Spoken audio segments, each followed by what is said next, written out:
पुणी गोटे नया भिडियो आपको स्वागत करुँच। आज आम आलोचना करिया जे ओसेवा कौन जूनियर टीचर एग्जाम को प्रकृत ओसेवा ये जिनसा कौन भावुँ जे यहाँ कौन कॉम्पिटिटिव एग्जाम ना बोर्ड एग्जाम। तेणु से बाबद आलोचना करिया जो देखा जे नॉर्मलाइजेशन मार्क रे मु पूर्व भिडियो कर पाखापाखि 50 मार्क इनक्रीज होती कहीं ना मु प्रमाण कर देखी मु प्रथम आपको कही पाखापाखि 170 रखी कौन भी पिला सिलेक्शन लिस्ट रु बाद पड़ ना। तेणु जड़े दिज मेसेज भी कर हाँ 170 72 जड़े मेसेज करते 170 मोर अच्छी आ जनकर 172 अच्छी। तेणु सी जो आंसर कि मो पाख न पठेले तेणु मुझे भाविली ये जिनस सत्यता ही ना। तेणु मुझे जिनसा कहीं कह 170 पिलाटे कटिजी बोली। तेणु 170 मो नजर आज पर्यटन आसी ना 170 रु कौन भी पिला जेहेतु बाद पड़ी ना। तेणु मुझे अनुमान कली 120 पिलाटे जब सिलेक्शन होमी 170 रु कौन पिला बाद पड़ी ना 165 पिला बाद पड़े 168 पिला पर्यटन बाद पड़े किंतु 170 रु कौन पिला मो नजर को आसनी। तेणु जड़े 120 पिलाटे 170 मार्क केमी तार है निश्चय नॉर्मलाइजेशन मार्कटा बढ़ी से पूर्व करी 50 मार्क नॉर्मलाइजेशन इनक्रीज होती। तेणु पिलाने भाविले प्रकृत में सतर कौन 50 मार्क इनक्रीज होती जिते कट ऑफ मार्क आसीगला प्रकृत में 50 मार्क ही इनक्रीज होती।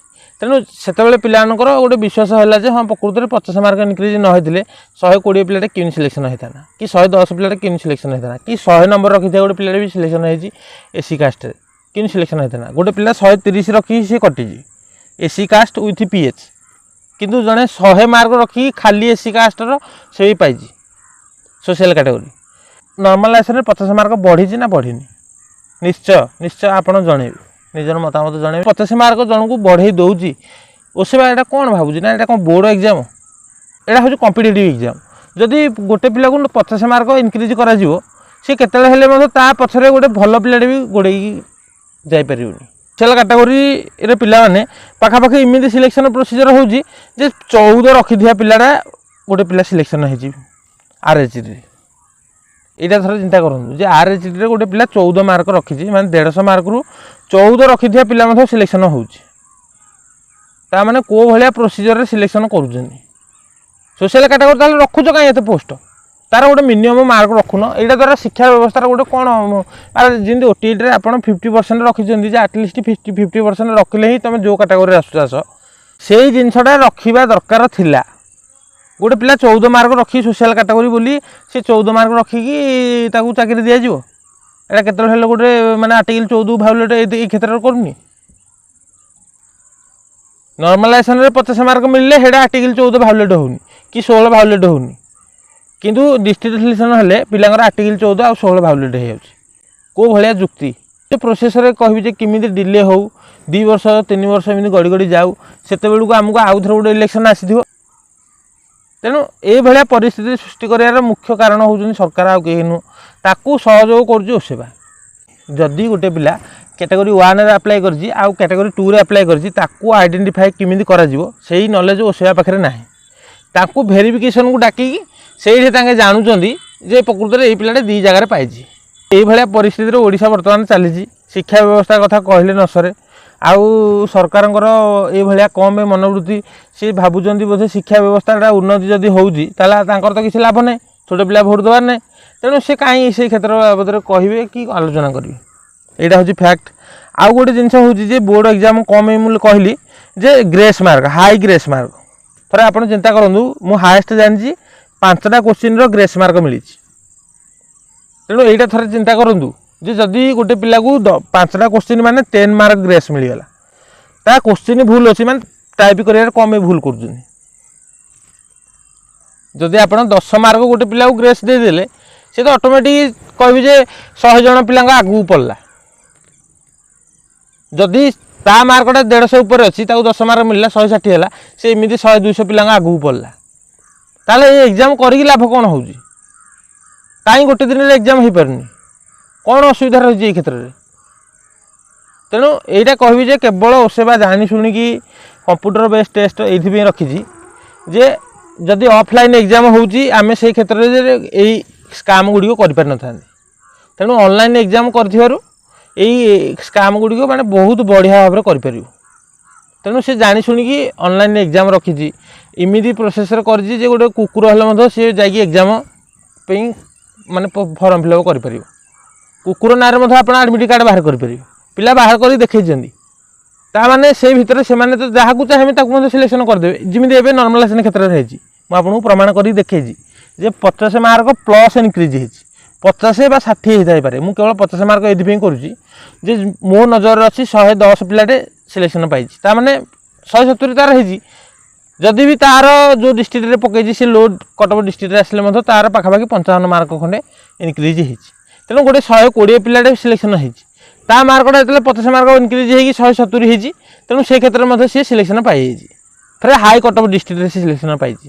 ଏଇଟା ହେଉଛି ଫ୍ୟାକ୍ଟ। ମୁଁ ଏଇଟା ଜାଣିବାକୁ ଚାହୁଁଛି ଯେ ନର୍ମାଲାଇଜେସନରେ ଯଦି 50 ମାର୍କ ଇନକ୍ରିଜ୍ କରିଦେଉଛ ତାହେଲେ ସେଇ କ୍ଷେତ୍ରରେ ତୁମେ ଯାଇ କୋର୍ଟରେ କେଉଁ ହିସାବରେ କହୁଛ ଯେ ଆର୍ଟିକଲ 14 ଆଉ 16କୁ ହାମ୍ପର କରୁଛି ଡିଷ୍ଟ୍ରିକ୍ଟ ସିଲେକ୍ସନ୍ ହେଲେ। ପିଲାମାନେ ଜିଲ୍ଲା ଚୟନ କି ରାଜ୍ୟ ଚୟନ ହେବ ଏ ବାବଦରେ ଲଢ଼େଇ କରୁଛନ୍ତି, କିନ୍ତୁ ନର୍ମାଲାଇଜେସନ୍ କହିବି ଯେ ସବୁଠୁ କହିବି ଯେ ବଡ଼ ରୋଲ୍। ନର୍ମାଲାଇଜେସନ୍ ମାର୍କ ଏମିତି କରିଛନ୍ତି ଯେ 50 ମାର୍କ ପିଲାଙ୍କର ଇନକ୍ରିଜ୍ କରିଦେଇଛନ୍ତି। ତେଣୁ ଏଇଟା କ'ଣ ବୋର୍ଡ଼ ଏକ୍ଜାମ୍ ହେଲା ଯେ ଗୋଟେ ପିଲା ଯାଇକି ସାର୍ଟିଫିକେଟ୍ ହାସଲ କରିବା ପାଇଁ ସେ ଏକ୍ଜାମ୍ ଦେଉଛି? ଏଇଟା ଚାକିରି କରିବା ପାଇଁ ଏକ୍ଜାମ୍ ଦେଉଛି ନା। ତେଣୁ ଚାକିରି କରିବା ଭଳିଆ ଏକ୍ଜାମ୍ଟା କରନ୍ତୁ, ଏଇଟା କ'ଣ ବୋର୍ଡ଼ ଏକ୍ଜାମ୍?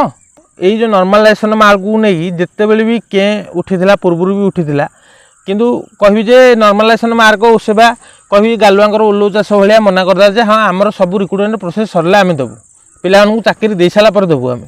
କିନ୍ତୁ ମୁଁ ଭଲ ଭାବରେ ଜାଣିଛି ଯେ ପିଲାମାନେ କେତେବେଳେ ବି ଚାକିରି କଲା ପର୍ଯ୍ୟନ୍ତ ଅପେକ୍ଷା କରିବେନି, କରିଥାନ୍ତା ଏବଂ ସବୁ ଠିକ୍ ଅଛି ବୋଲି ନିଜକୁ ହାତ ସଫେଇ ନିଶ୍ଚୟ ଦେଖେଇଥାନ୍ତା। କାରଣ ଏବେ ଏତେ ବଡ଼ ସ୍କାମ୍ ହେଇଯାଇଛି କିନ୍ତୁ ଓଡ଼ିଶା ଯାକ ଲୋକ କେହି ହେଲେ ଜାଣିନାହାନ୍ତି।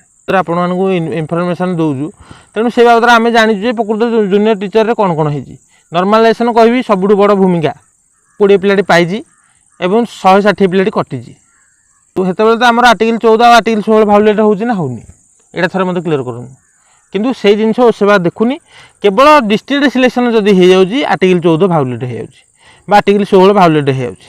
ଯେତେବେଳେ ଫର୍ମ ପକାଇବା ପୂର୍ବରୁ ଯେଉଁ 30 ଦିନର ସମୟ ମିଳିଥିଲା ସେତେବେଳେ କୌଣସି ଲୋକ ମଧ୍ୟ କହିପାରିବନି ଯେ କେଉଁ ଜିଲ୍ଲାଟାକୁ କମ୍ କଟଅଫ୍ ଯିବ, କେଉଁ ଜିଲ୍ଲାଟାକୁ ଅଧିକା କଟଅଫ୍ ଯିବ। ଯେତେବେଳେ ଫର୍ମ ପକା ସରିଲା କେଉଁ ଜିଲ୍ଲାରେ କେତେ କ୍ୟାଣ୍ଡିଡେଟ୍ ପକାଇଛନ୍ତି ଯେତେବେଳେ ଆମେ ଜାଣିପାରିଲୁ ଯେ ଭଲ ଭାବରେ ଜାଣିଲୁ ଯେ ମାଲକାନଗିରି ଡିଷ୍ଟ୍ରିକ୍ଟରେ ନିଶ୍ଚୟ କମ୍ ଯିବ।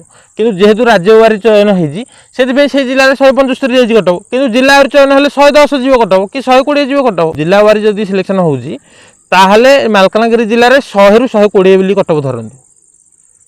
100 ମାର୍କ ରଖିଥିବା ପିଲା ମଧ୍ୟ କହିବି ଯେ ଆପଣ 60% ଆଶା ରଖିଥାନ୍ତୁ, ନିଶ୍ଚୟ ପାଇବେ ଜିଲ୍ଲାବାରୀ ସିଲେକ୍ସନ୍ ହେଲେ। ଆମକୁ ଓସେବା ଯେମିତି ବି କରିଥାଉ ସେଇ ସିଲେକ୍ସନ୍ ପ୍ରୋସେସ୍ ଦେବା ଦରକାର ନାହିଁ। ଆମକୁ କିନ୍ତୁ ଆଗ ଚାକିରି ଦେଇଦେଉ, ଚାକିରି ତ ନୁହଁ, ଆଗ ଯଦି କହିବେ 6 ମାସର ଦରମା ଦେଇଦେଉ ମଧ୍ୟ ପିଲା ଆହୁରି ଖୁସି ହେଇଯିବେ। ପରେ ଆଉ ଥରେ 10-15% ଇଣ୍ଟରେଷ୍ଟରେ ପଇସା ଫେରାଇବାକୁ ପଡ଼ୁ, କିନ୍ତୁ ଆମକୁ ଚାକିରି କେମିତି ଦେଇଦେଉ ଆଗ। ଏଇଭଳିଆ ପିଲା ମଧ୍ୟ ଅଛନ୍ତି ଓଡ଼ିଶାରେ। ସେଇଭଳିଆ ପିଲାମାନଙ୍କର ମାନେ କହିବି ଯେ ଯୋଗ୍ୟତା ହିଁ ନାହିଁ ଶିକ୍ଷକତା କରିବାର। ସେମାନେ କାଲି ତ ପିଲାମାନଙ୍କୁ ମଧ୍ୟ ସେମିତି ସେଇ ବାଟରେ ଶିଖେଇବେ ନା। କାଲି ଯେଉଁ ପିଲାମାନଙ୍କୁ ମାନେ ସେମାନେ ଯିବେ ପଢ଼ାଇବା ପାଇଁ ସେମାନେ ଶିଖେଇବେ ଯେ ତୁମେ କପି କରିକି ପାସ୍ କର, କାରଣ ଆମେ କପି କରିକି ଆସିଛୁ। ଜିନିଷଟାକୁ ଯେଉଁମାନେ ସିଲେକ୍ସନ୍ ହୋଇଥିବା ପିଲାମାନେ ଗ୍ରହଣ କରିବା ପାଇଁ ନାରାଜ। ସିଲେକ୍ସନ୍ ପ୍ରୋସିଜର କେତେ ଖରାପରେ ହେଉ କିନ୍ତୁ ଆମକୁ କେମିତି ଚାକିରି ଆଗ ଦେଇଦିଅନ୍ତୁ। କାଲି 2 ବର୍ଷ ପରେ ଆଗକୁ ପଇସା ଫେରାଇବାକୁ ପଡ଼ୁ ପଛକେ, କିନ୍ତୁ ଏଇଟା ଆରେ ଡିଭିଜନାଲ୍ ବେଞ୍ଚରେ ଆପଣ କ'ଣ ପାଇଁ ଜିତିବେ? ହେଇ ଜିନିଷଟା ଆପଣ କାହିଁ ଭାବୁଛନ୍ତି ଯେ ଆପଣ ଜିତିବେ ବୋଲି? ପରିବର୍ତ୍ତନ ହେଇ ଆସେନି। ଯଦି ସେଇ ଜିନିଷ ଇମୋସନାଲ୍ ଜିନିଷ କିଛି ବି ଥାଏ ତାହେଲେ ପରିବର୍ତ୍ତନ ହେଇକି ଆସେ। ଦୁଇଟା ଜିନିଷ ଯୋଗୁଁ ମୁଁ କହିଲି ଯେ ଓସେବା ଏଟାକୁ ଜୁନିୟର ଟିଚର ଏକ୍ଜାମଟାକୁ ଗୋଟେ କମ୍ପିଟେଟିଭ୍ ଏକ୍ଜାମ୍ ନୁହଁ, ଏଟାକୁ ଗୋଟେ ବୋର୍ଡ଼ ଏକ୍ଜାମ୍ ବୋଲି ଭାବୁଛି, କାରଣ ସାର୍ଟିଫିକେଟ୍ ଏଥିରୁ ମିଳିବ ନା। ତେଣୁ ବୋର୍ଡ଼ ଏକ୍ଜାମ୍ ଯେହେତୁ ଭାବୁଛି ସେଥିପାଇଁ ଗୋଟେ ପିଲାକୁ 50 ମାର୍କ ନର୍ମାଲାଇଜେସନରେ ବଢ଼େଇଛି, ଆଉ ଗ୍ରେସ୍ ମାର୍କ କହିବି 10 ମାର୍କ ବଢ଼େଇଛି। ଭଲ ଭାବରେ ଜାଣିଥିବେ ଆପଣଙ୍କ ସର୍କଲରେ କିଛି ନା କିଛି ପିଲା ପାଇଥିବେ। ଭିଡ଼ିଓ ଡେସ୍କ୍ରିପସନ୍ରେ ଗୋଟେ ଲିଙ୍କ୍ ମିଳିଯିବ, ସେଇ ଲିଙ୍କ୍ରେ ଯାଇକି ଆପଣ କେଉଁ ଜିଲ୍ଲାରେ ବିଲଙ୍ଗସ୍ କରୁଛନ୍ତି ସେଇ ଜିଲ୍ଲାର 10-15ଟା ମାନେ ସିମ୍ପଲ୍ କୋଶ୍ଚିନ୍ ଅଛି ଯେଉଁଟା ଆପଣ ମନ ଥିବ ମଧ୍ୟ। ଗ୍ରେସ୍ ମାର୍କ 5ଟା ମିଳିଥିବାରୁ ମୁଁ ହାଏଷ୍ଟ 5ଟା ଆଗ ଗ୍ରେସ୍ ମାର୍କ ରଖିଛି, ଆଉ 5ରୁ ଯିଏ କହିବ ଯେ ମୁଁ 6ଟା ଗ୍ରେସ୍ ମାର୍କ ପାଇଛି ସେଇଟା ଚୁଜ୍ କଲେ ବି ହେବନି, 6ଟା ଟାଇପ୍ କଲେ କେତେବେଳେ ହେବନି। ତେଣୁ ହାଇ ଗ୍ରେସ୍ ମାର୍କ ଆଉ ନର୍ମାଲାଇଜେସନରେ ଯେଉଁ 50 ମାର୍କ ଇନକ୍ରିଜ୍ ହେବାଟା ଏଇଟାକୁ ସେ ଭାବୁଛି ଯେ ଏଇଟା ହେଉଛି ଗୋଟେ ବୋର୍ଡ଼ ଏକ୍ଜାମ୍। ତେଣୁ ବୋର୍ଡ଼ ଏକ୍ଜାମ୍ ନୁହଁ, କାରଣ ଆପଣଙ୍କୁ ଏଥିରୁ ସାର୍ଟିଫିକେଟ୍ ମିଳୁନି, ଆପଣଙ୍କୁ ଏଥିରୁ ଚାକିରି ମିଳିବ। ତେଣୁ ସେଇ କ୍ଷେତ୍ରରେ ମୁଁ ଏତିକି କେବଳ କହିବି ଯେ ଓସେବାର ଏଇଟା ସମ୍ପୂର୍ଣ୍ଣ ଭୁଲ। ସେ ପଇସା ନେଇକି କରିଛି କି କେଉଁଥିପାଇଁ କରିଛି, 50 ମାର୍କ କ'ଣ ପାଇଁ ଇନକ୍ରିଜ୍ କରିଛି, କୋର୍ଟରେ ଯାଇକି ଯଦି 14 ଆର୍ଟିକଲ ଭାয়োଲେଟ୍ ହେଇଯାଉଛି ବୋଲି କହିପାରୁଛି। ତେଣୁ ନର୍ମାଲାଇଜେସନ୍ କ୍ଷେତ୍ରରେ ସେତେବେଳେ କ'ଣ 14 ଆର୍ଟିକଲଟା ମନେ ନଥିଲା ନା ସେତେବେଳେ ପଢ଼ିନଥିଲା। ତେଣୁ କେବଳ ଏତିକି କହିବି ଯେ 14-16 ଆର୍ଟିକଲ ଯେଉଁଟା ପ୍ରଥମରୁ ଭାয়োଲେଟ୍ ଓସେବା କରିଛି, ପିଲାମାନେ କିଛି ଭୁଲ କରିନାହାନ୍ତି। ତେଣୁ ଭିଡ଼ିଓଟି ରଖୁଛି, ଦେଖା ପୁଣି ଗୋଟେ ନୂଆ ଭିଡ଼ିଓରେ।